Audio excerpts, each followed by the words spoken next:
Hello. Hello. Hi. So the lecture is about beauty today, and I draw on Monica Figueroa's article about beauty, and I also discuss the anxieties about sex that were prevalent during the time of the British Empire that also undercut attitudes towards beauty and the human body.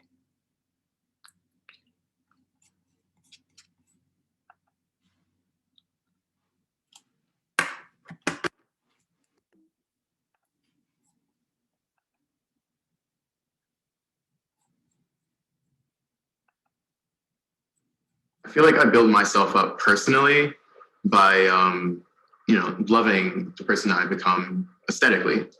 Like I really, really do love my brown skin, my dark brown skin.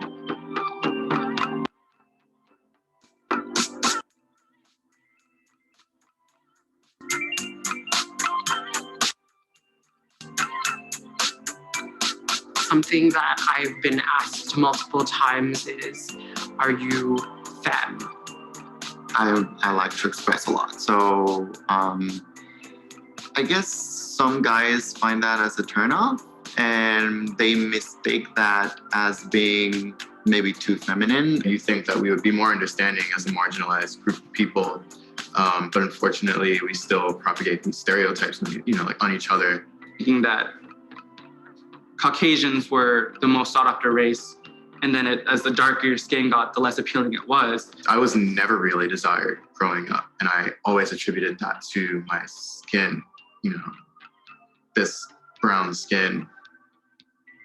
I think that beauty is a privilege in the sense that I think we all know attractive people get away with stuff that people who are perceived to be less attractive do not. But even on dating apps, I'm sure there are certain people who get tons of messages all day on no matter what app they go on, but I am not one of those people.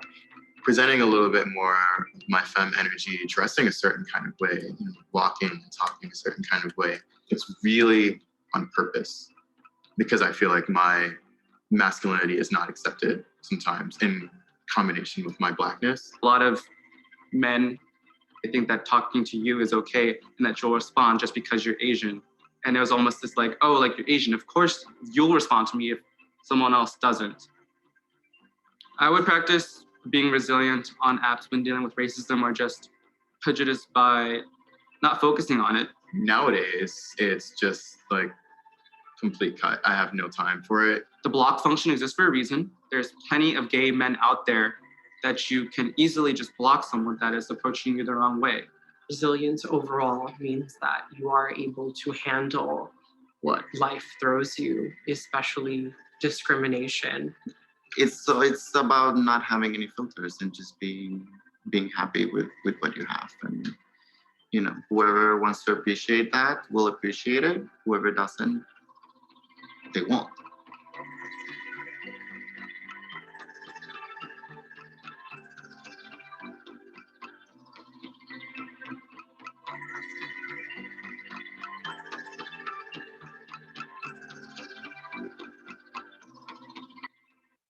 So beauty in other contexts and beauty for many people is a cultural ideal, which would mean that one had a culture. And the meaning of beauty obviously changes in capitalist cultures, and beauty is often synonymous with consumer capitalism. So, the first point I'll discuss is beauty, race, and class. Second, I'll talk about surveillance and docility. Thirdly, I'll discuss lipstick and the history of lipstick in the British Empire and the ways that class and beauty have always been connected, so that poor women were often really stigmatized if they tried to use anything like lipstick to try to be attractive in an effort to maintain the class structure.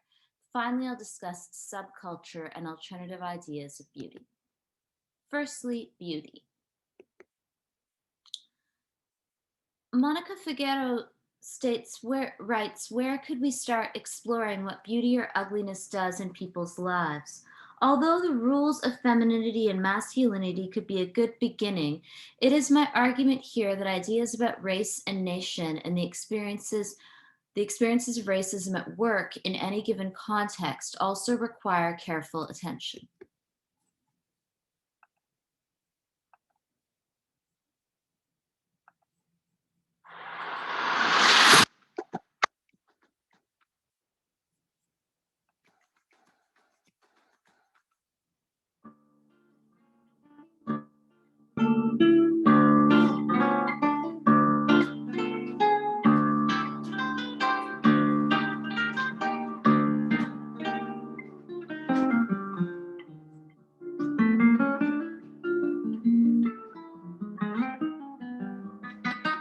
Cuando hablamos de la raza, estamos hablando de una creencia, una idea de que los grupos humanos están divididos, bueno, de que los seres humanos están divididos en grupos y que esos grupos tienen características específicas que tienen que ver con su cuerpo, con su biología, con sus características físicas, pero también con su personalidad o capacidad de civilización, de organización, ¿no? Entonces, cuando se habla de la raza, estamos hablando de la creencia que existen esos grupos, ¿no?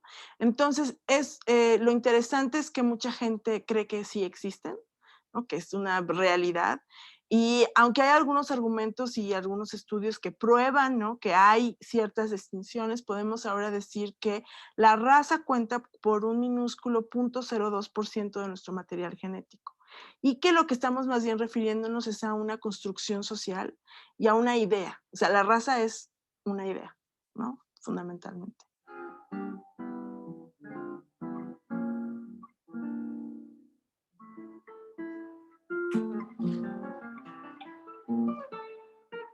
Una consecuencia de esta idea de la raza es precisamente el actuar en consecuencia con esa creencia. Y ahí es donde vemos la entrada de lo que es el racismo, que el racismo sería una serie de prácticas cotidianas, estructurales, o sea, de varios niveles. O sea, hay racismo institucional, racismo individual, racismo colectivo. O sea, hay varias ideas, ¿no?, de que podemos hablar de cómo se expresa el racismo, pero es fundamentalmente el actuar con la creencia de que las razas sí existen y que por lo tanto hay que jerarquizar a la sociedad de acuerdo a esas razas, que además tienen una jerarquía específica. Entonces hay unos que valen más, unos que valen menos, una gente que se le da más prioridad que a otra, etc. Entonces, la creencia en que las razas existen se expresa en estas prácticas cotidianas o más estructurales de exclusión, de opresión, de dar privilegio a unos, de dar más oportunidades de acceso a otros. No es solo de discriminación, es mucho más complejo que la discriminación, pero todo a este conjunto le llamamos racismo.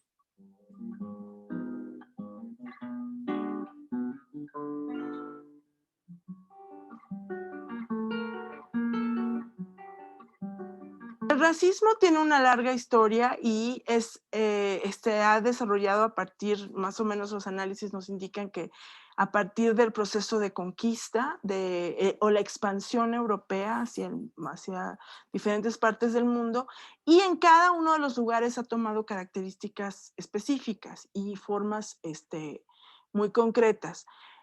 Muchas veces aquí en México hablamos de que el racismo es algo que sucede en otro lado, que sucede en Estados Unidos, que porque aquí no hay negros, que porque eso es algo que además se relaciona mucho con la población negra. Pero en México tenemos una experiencia de racismo muy profunda que tiene que ver con precisamente el mestizaje, que es como, bueno, podemos llamar, es una ideología que ha tenido ya una ideología y una experiencia histórica que ha tenido varios momentos de desarrollo, pero que finalmente le da el toque, digamos, el matiz específico a México. Lo cual quiere decir que en México la ideología racial predominante es la de la mezcla, en donde se supone, ¿no? Y la idea es que la mezcla va a crear al sujeto nacional, al sujeto mexicano, y que por lo tanto no hay racismo, ¿no? Pero esa mezcla tiene una carga muy particular, una carga histórica, que no es una mezcla de cualquiera con cualquiera, sino que hay de mezclas a mezclas, hay de mestizos a mestizos, y aunque la idea es que todos somos mestizos, hay unos mejores que otros, ¿no? Hay unas mezclas mejores que otras. Entonces, el racismo en México está determinado por este tipo de caracterización. Muy distinto, un ejemplo para como comparar sería la manera más genérica en la que se da en Estados Unidos o en países europeos, donde hay grupos definidos, donde dices, bueno, están los negros, los blancos, los asiáticos, los latinos, y todos estos grupos tienen sus especificidades y están en diferentes lugares en la jerarquía racial. En cambio, en México, no, todos somos un grupo, supuestamente. En cada familia se encuentra un güero, el moreno, el negro, no sé qué. O sea, hay toda una conjunción. Sin embargo, eso hace que el racismo entonces sea mucho más complicado, porque se puede dar a nivel íntimo, a nivel familiar. Se escucha mucho las ideas de no te cases con ese señor, o ese joven es muy prieto, muy moreno, no vas a mejorar la familia, la raza, no se usa mucho esa expresión. La pregunta cuando nace un niño, ¿cómo salió? ¿No? Si salió, no preguntan por la salud de la mamá, preguntan por de qué color es el bebé, ¿no? Si salió güerito, si salió morenito, si salió güerita, qué bonita, si salió moreno, seguro va a ser muy inteligente, ojalá, ¿no? O sea, como esas lógicas que están haciendo que el racismo sea algo mucho más íntimo, mucho más normalizado, parte de todo este tipo de interacciones cotidianas. El racismo a nivel estructural también se da en México y de una manera muy importante, ya muy normalizado. Lo vemos en el trato, en el acceso a las escuelas, por ejemplo, al servicio público, quién se le da más prioridad que a otras personas, ¿no? Quién se le facilitan las cosas y quién no, quién llega a trabajos cuáles. O sea, podemos ver que el racismo no es solamente color de piel, no es solamente una cuestión de si es moreno o blanco, pero sí una combinación de color de piel con facciones, con clase, con educación, que van filtrando a las personas y poniéndolas en lugares distintos. Entonces, si uno ve cuáles son los alumnos que surgen de determinadas escuelas y van a determinados trabajos, o sea, uno va viendo la gradación de esta complejidad de color, facciones, formas de ser, hasta de comportarse en la vida social, ¿no? Una de las maneras en las que yo me di cuenta de cómo se vive el racismo en México fue cuando recién llegué a Inglaterra y me subo al metro y veo a un joven güero, bueno, está en la estación de metro pidiendo limosna. Y yo, bueno, me impacté mucho porque yo decía, ¿cómo es posible que haya una persona blanca, güera, pidiendo limosna? Hay que ayudarla, hay que llamar a alguien, esto no es normal. Y me detuve y dije, a ver, ¿qué pasa? ¿De dónde vengo yo que creo esto? ¿No? ¿Por qué no puedo creer que haya pobres que sean blancos? Pues porque vengo de un contexto mexicano en el que no es así. O sea, que tenemos un sistema de clase bastante racializado, ¿no? Que determina dónde está la gente ubicada.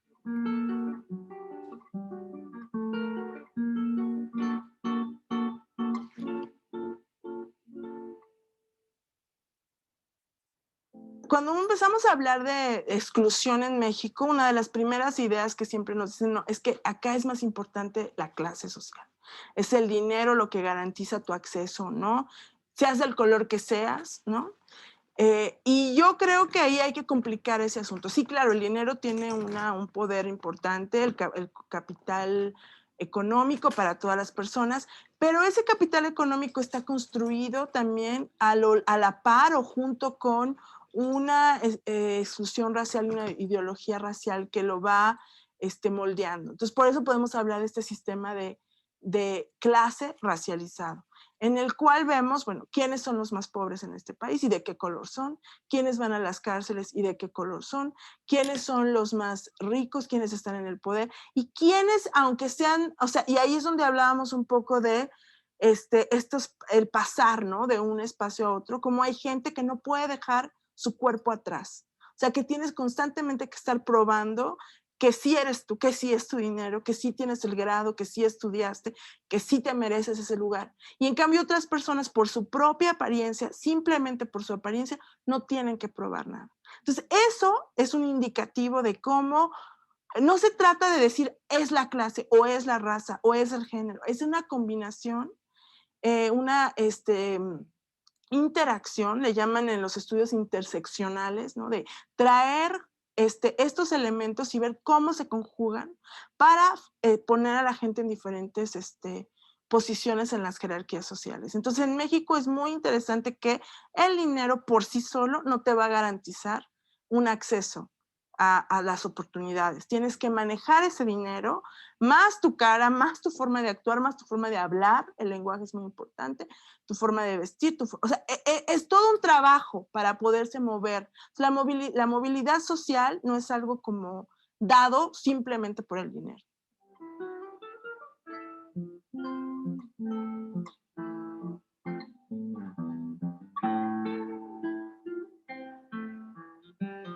Una de las ideas que yo he trabajado mucho es la cuestión de la construcción de la feminidad y de la belleza alrededor de la cuestión del racismo.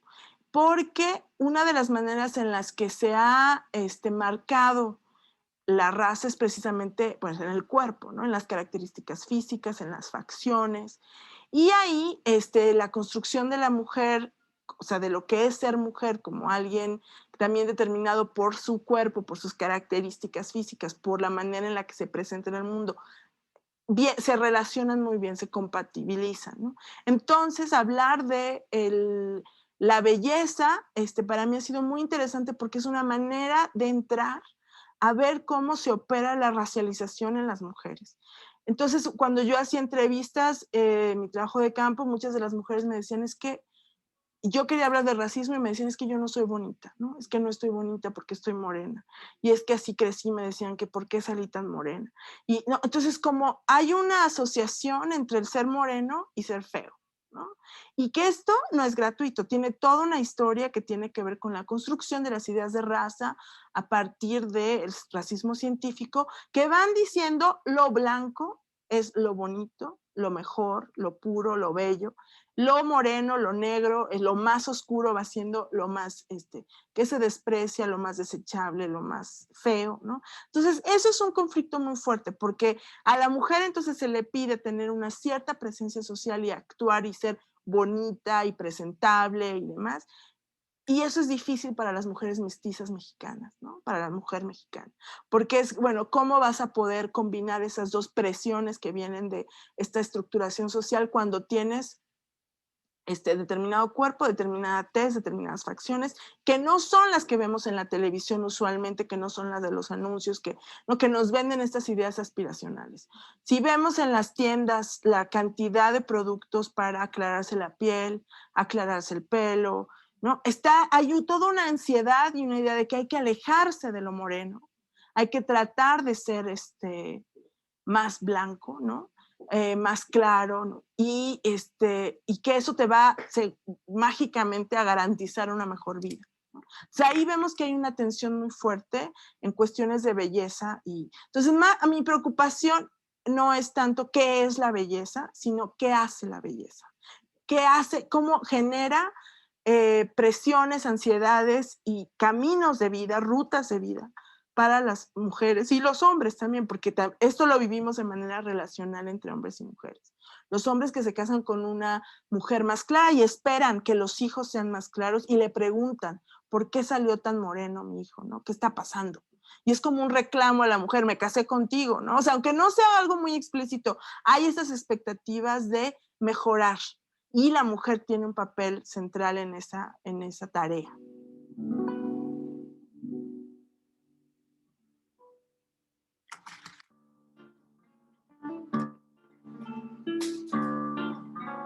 Pues hay muchas cosas que se pueden hacer. Una de las primeras es enojarnos, yo digo, ¿no? Hay que enojarnos, hay que darnos cuenta de cómo está funcionando esto y de cómo caemos en este tipo de dinámicas, ¿no? En la que creemos que esas ideas existen, en la que creemos que tenemos que posicionarnos en lugares de menor valía o que somos mejores y más privilegiados. Entonces hay que primero movernos de ese lugar, o tratar de verlo, formarnos y participar en procesos colectivos como de apoyo para entender lo que está pasando y de solidaridad social.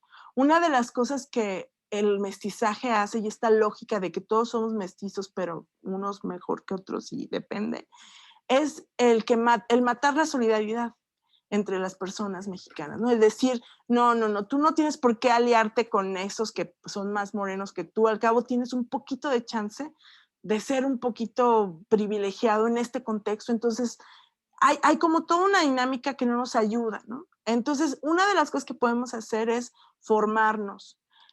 Una de mis tareas como académica ha sido también el buscar espacios de conjugar el activismo con lo académico. Entonces, por ejemplo, con unas colegas que están en la Universidad de Santa Bárbara, California, en la Universidad en la UAM Iztapalapa, en el CIESAS, hemos conformado un grupo que se llama Coopera, un colectivo para la eliminación del racismo en México, y desde ahí damos un poco de formación, damos talleres cada año y hacemos campañas públicas, ¿no? Como la campaña que van a estar viendo, que se llama Así vivimos el racismo en México, que tratan de empezar a llamar la atención y hacer el racismo público. Esa es como la tarea primera, creemos, ¿no? Como decir, a ver, no es algo que pasa en otro lado, no es algo que le pasa a otro, es algo que nos pasa a todos y que todas y todos participamos, ¿no?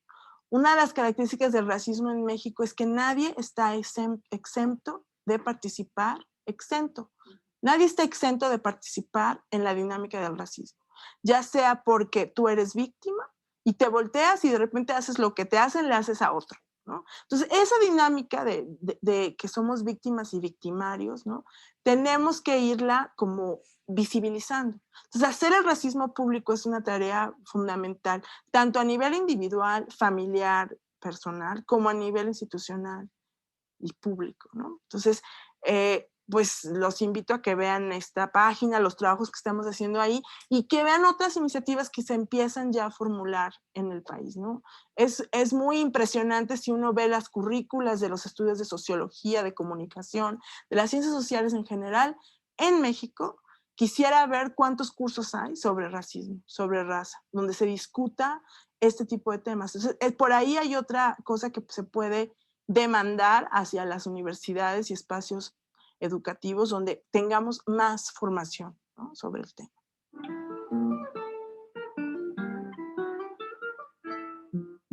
So the author, Mónica Moreno Figueroa, is the author of the reading about beauty, and the author discusses how ideals of beauty are inextricable from racial and class-based hierarchies in Mexico. I should say that cultural ideals of beauty in India is something that I discuss in the book that I wrote. And I think cultural ideals of beauty are on the one hand inextricable from class and caste, and many cultural ideals of beauty are unaffordable for the poor. At the same time that cultural ideals of beauty are inextricable from decolonization. Lisa Trivedi has written a book called Clothing Gandhi's Nation about cloth and the Indian sari. And for many years after the end of colonial rule, khadi, which was the hand-spun fabric that Mahatma Gandhi made to encourage Indians not to buy foreign goods, was quite affordable for the public. So beauty is never, I think, apolitical. What we see as beautiful and what we think of as being worthy of mockery and judgment and critique, rather than celebration and rather than positive feeling, is always a political question.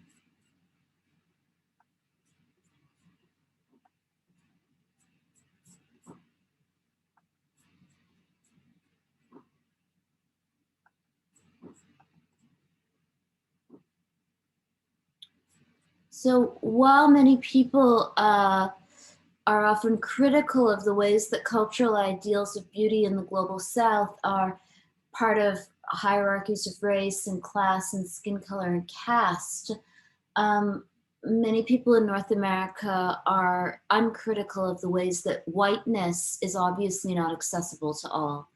So beauty is always a political question.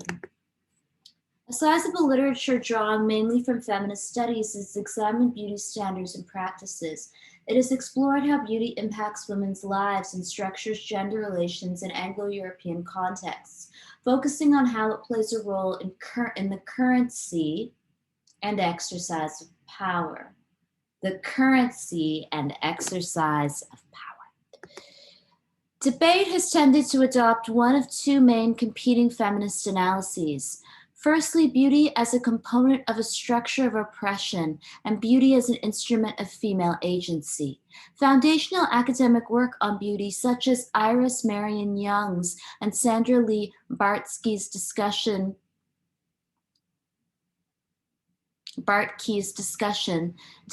beauty work as a disciplinary practice supervised by an all-encompassing male gaze. Importantly, however, their subject was an unmarked woman with no racialized identity, no class-based, implicitly heterosexual, young, and located in industrialized societies. So these ideals of beauty then, they've been largely discussed by feminists in the global north. And so the person who is supposed to be oppressed by ideals of beauty or liberated by ideals of beauty is often thought to be a straight, white, middle-class woman in an industrialized society. And ideals of beauty in places like India are obviously different because they're connected to things like localized craft, beadwork, also to ideals of cultural heroism and iconic historical figures. And this is very different. And also, of course, religion. So this is different than a lot of the feminist literature that has discussed beauty.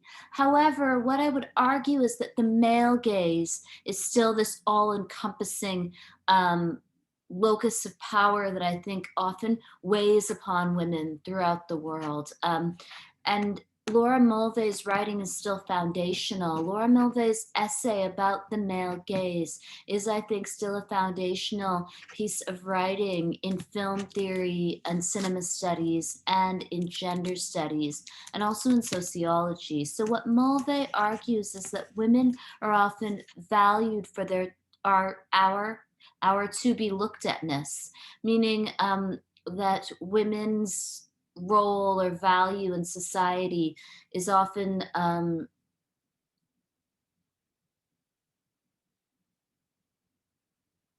measured by how much men want to look at women.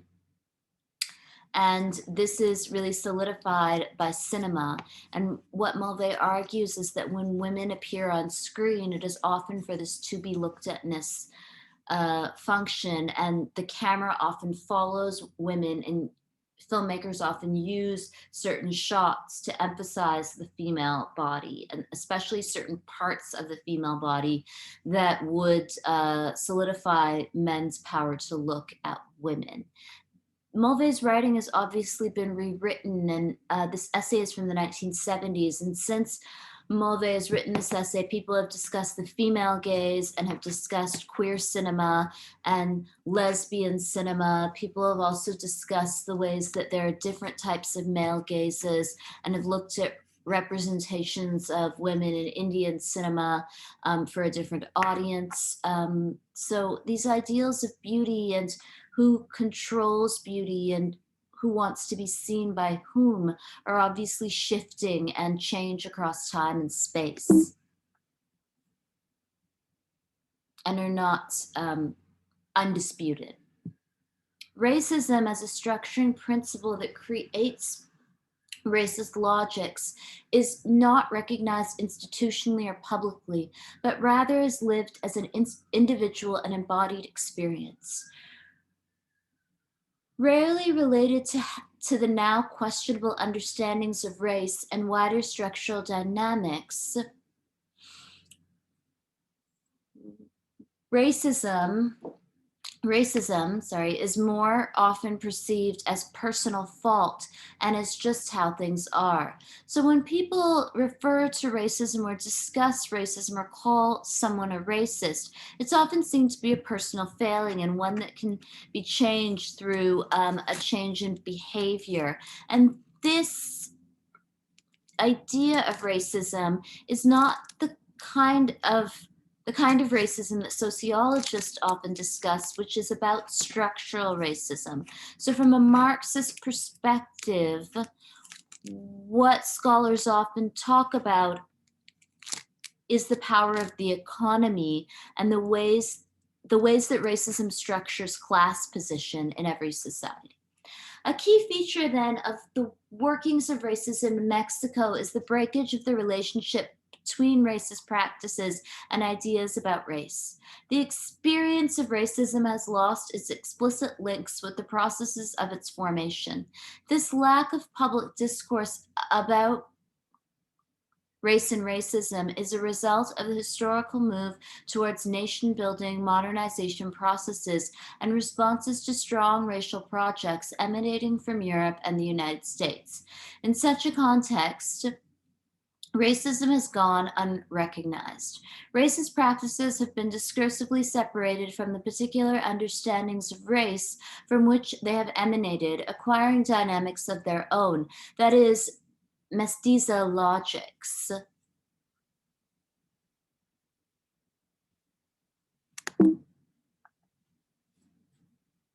This scenario is complicated by a prevalent racial discourse rooted in notions of national identity. So Figueroa discusses this idea of mestiza or mestiz. I'm not sure how to pronounce it properly.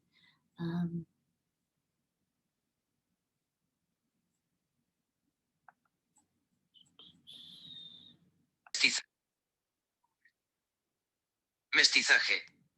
Mestizaje.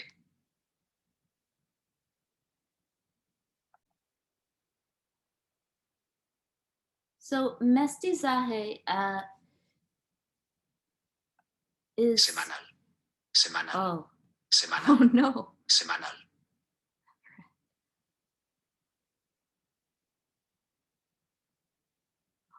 Okay, sorry. So this scenario is complicated by a prevalent racial discourse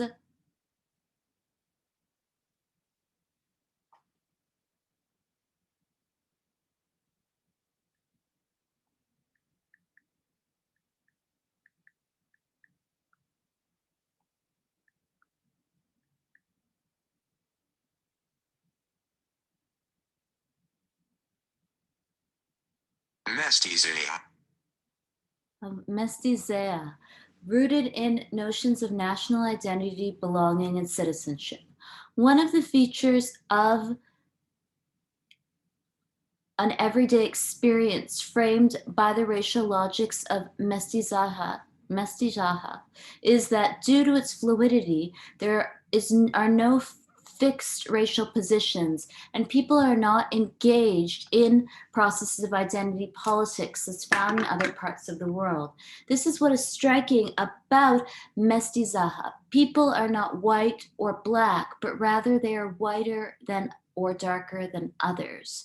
So what Figueroa discusses is how this notion of national identity is used to mask the ways that anti-Black racism works in Mexico and perhaps throughout Latin America. And there's this idea that there's this national culture and people dress in a certain way, so there's no hierarchies. And I would also say this is how a lot of Indians in contemporary India manage ongoing casteism and racism. The category of mestizo, a mixed-race individual, which epitomizes the subject of national identity, the Mexican, is relative. As historian Alan Knight points out, mestizo represents an achieved and ascribed status underpinned by whitening practices and promises of whiteness as privilege. It is within this framework that the racialization of understandings of beauty is brought to the fore, I now want to establish some key background details of the research from which this analysis draws. So one of the things about contemporary racism that's kind of funny is that people are so obsessed with understanding how to say things in a cultural language, but they feel no shame when it comes to anti-Black racism and the discrimination of people on the grounds of color and class throughout the world. This is why Marxists have often discussed racism not in terms of cultural knowledge, but in terms of class and access to resources. If we think of ugly as a term related to that which causes horror or fright, to that which is offensive or repulsive, or at least displeasing in appearance, it is a strong word. However, if the racialized experience of the body is not settled, the term prettiness or ugliness are not settled either. Rather than being able to delimit what these terms are, what their content is, it seems ugliness and prettiness are more useful if comparable to a feeling. So beauty is not just then about class, and it is about class. I think that class is inextricable from affect. So the ways that people feel about something that is middle class or rich looking, or even the ways that people feel about a first world country when they see like Manhattan and it's so clean and oh my God, it's beautiful, I've arrived, is obviously different than when you see a place like Village India.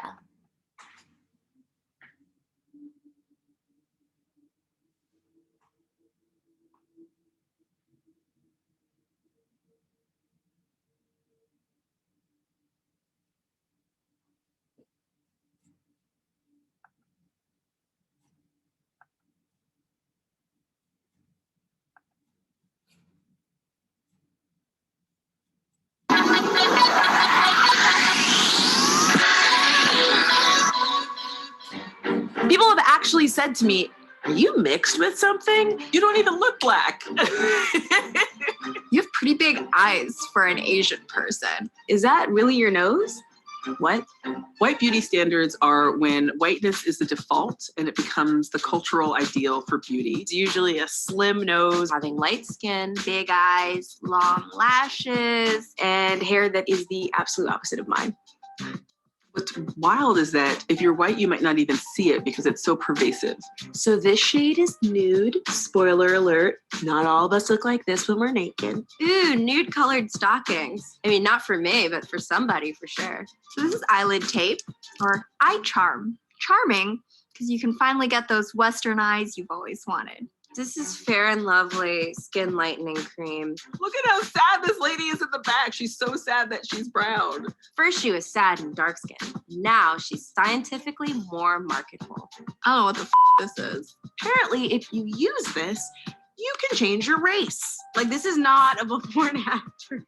It really starts to make you feel like you don't belong, like who you are is different and not acceptable. There's even a phrase within Black communities called good hair.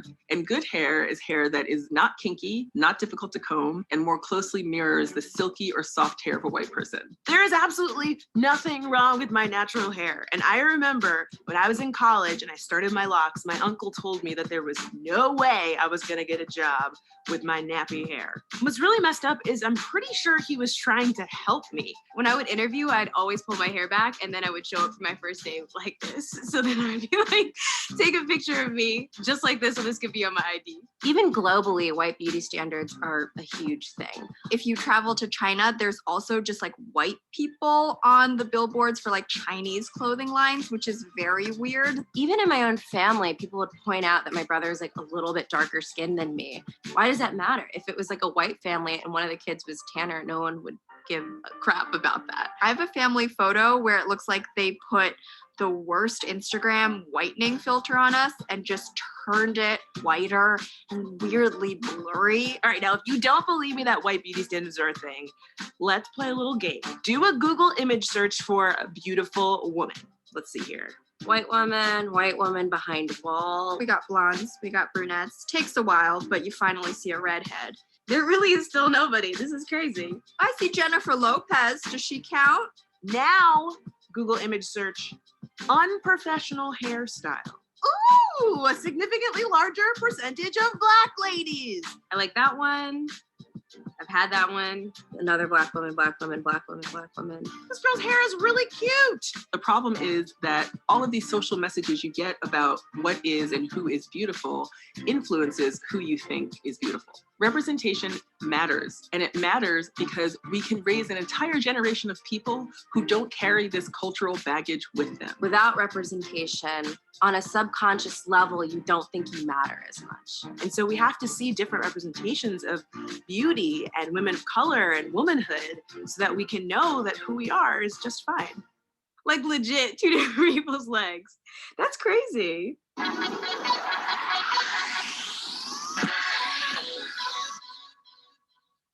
Let's search beautiful woman on Baidu, which is Chinese Google. It's still a lot of white women. The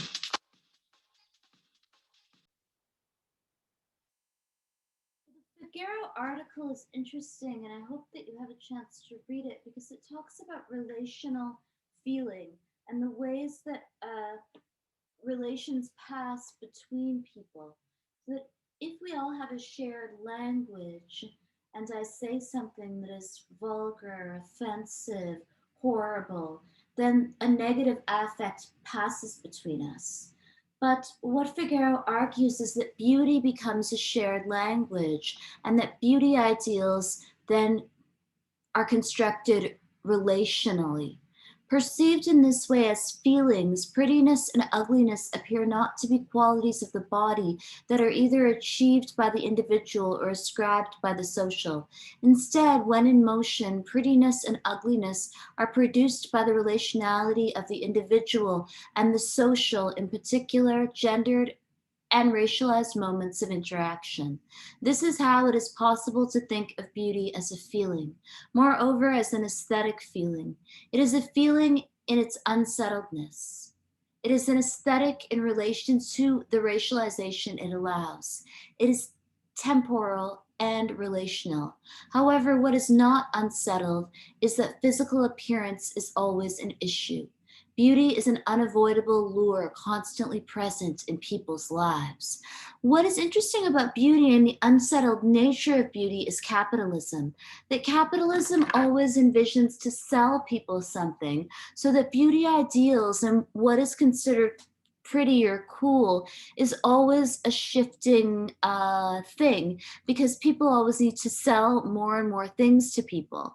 And so the question about beauty then leads people to, I think, this feeling of anxiety.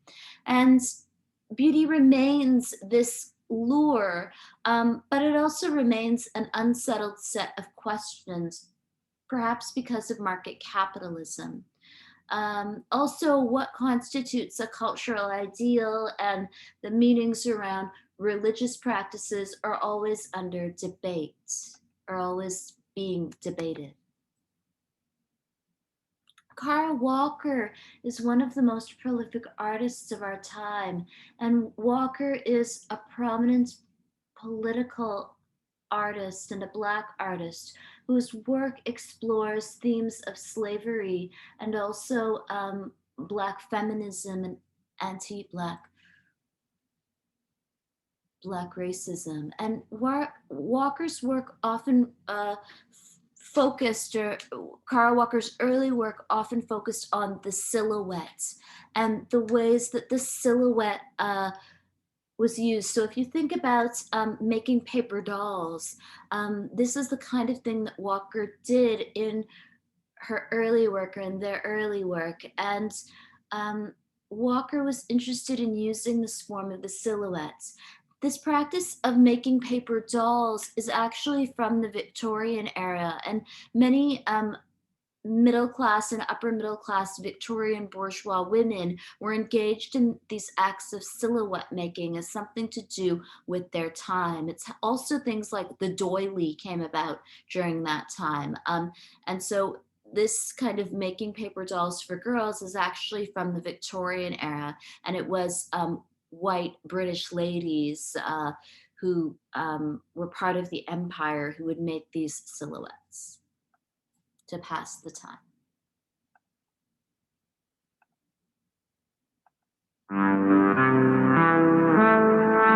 The well overfloweth its banks and changes course away, away from this island fort towards a new world, taking with her gods and dreams and men, and overfloweth its banks. We cross the Atlantic in many ways, away, away from this island fort towards a new world. This is a piece taking with her gods and dreams and men and women. We cross the Atlantic in many ways. We swim or we sink. This is a piece about oceans and seas traversed fatally. The Fons Americanus is an allegory of the Black Atlantic and really all global waters which disastrously connect Africa to America, Europe, and economic prosperity.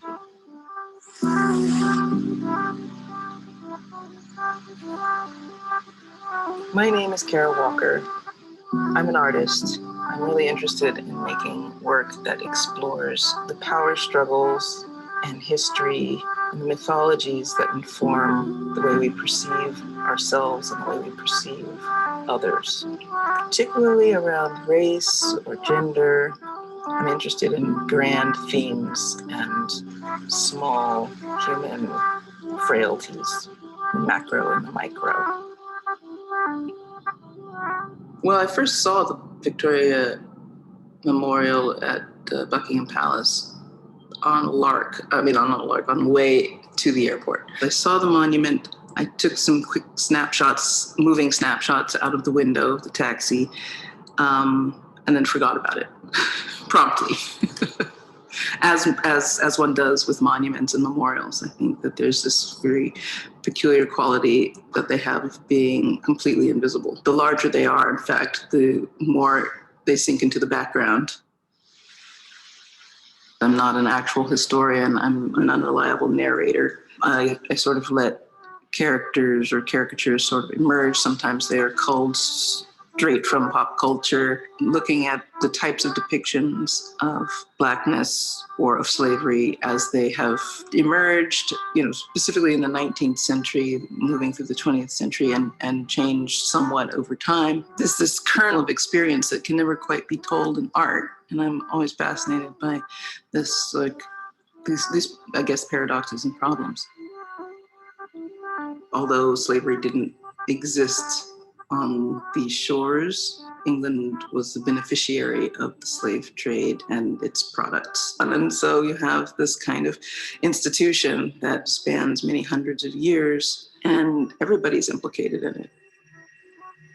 I wondered how to return the gift of having come to be through the mechanics of finance, exploitation, murder, rape, death, ecological destruction, co-optation, coercion, love, seafaring feats, bravery, slavery, loss, injustice, excess, cruelty, tenacity, submission, and progress, conceived in the US to live in this time and place with this opportunity, this ability. So I was working in a different way than I normally work, although there's some common threads. I do tend to do a bit of writing beforehand just to figure out where my head is. It took a while before I had a concept, but the concept, when it came sort of flooding, let's say, quite literally flooding out of me, so that it got very large and fluid and funny.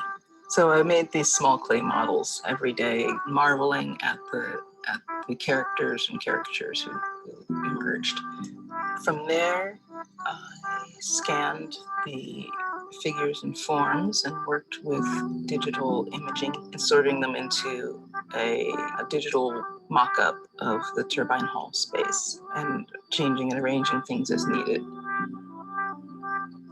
It's very strange, really, to go from like the thumbprint to the digitized version to sort of back to this machine and then back to our hands again. I think that with this piece, I really wanted to make sure that my hand was still present in it, that it wasn't something that was just easily machined and shipped off and moved into the turbine hall.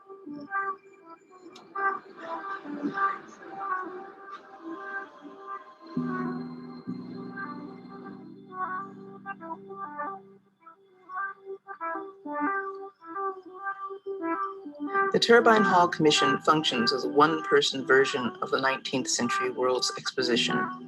The World's Fair was a public entertainment exploiting the wealth and bounty of rich nations, often literally carried on the backs of its colonized subjects.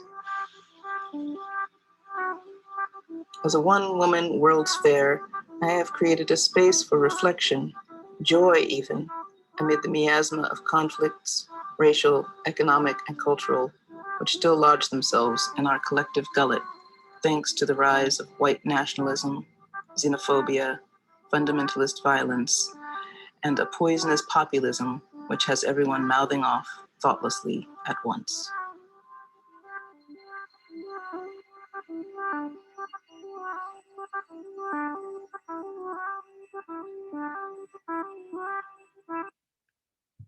So this idea of thoughtlessly mouthing off at once is perhaps something that we could also think about in the amazing settler of Canada. And also in Hindu nationalist India and throughout the world, as we've seen a rise in white nationalism and religious nationalism throughout the world. One thing you can think about in relation to beauty is nationalism.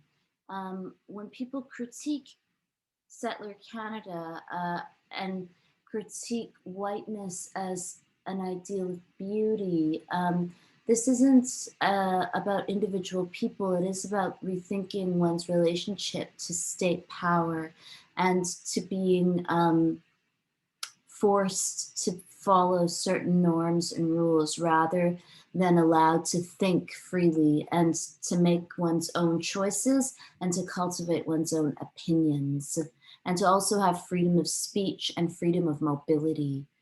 The global pandemic has been really terrifying.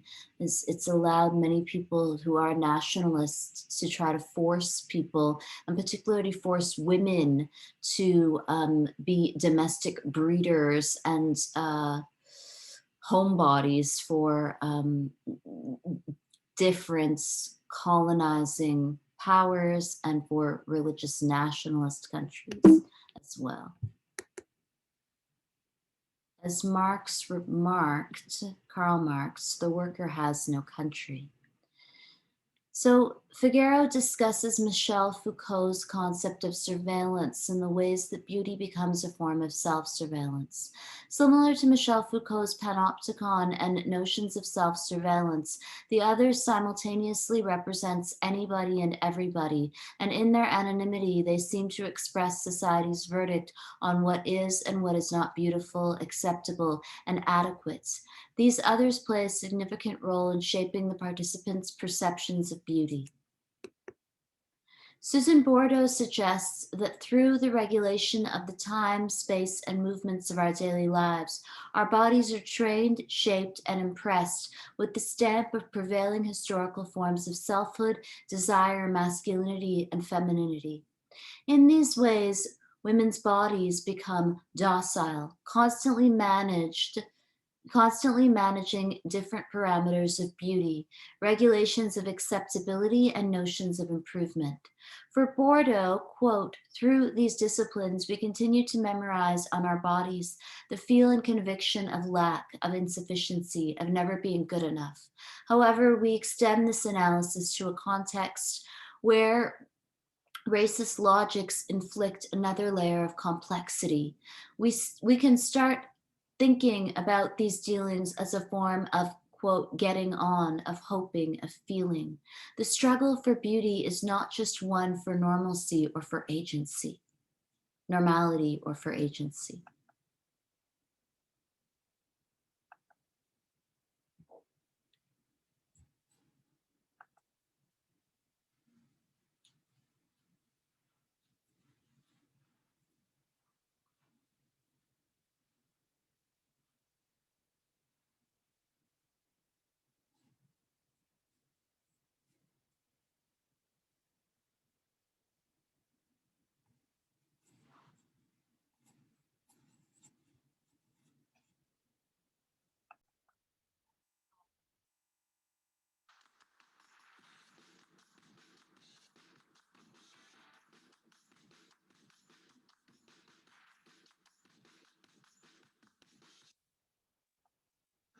Movement, beat.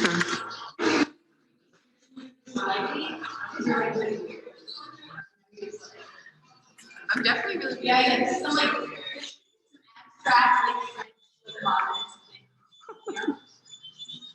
like we're just like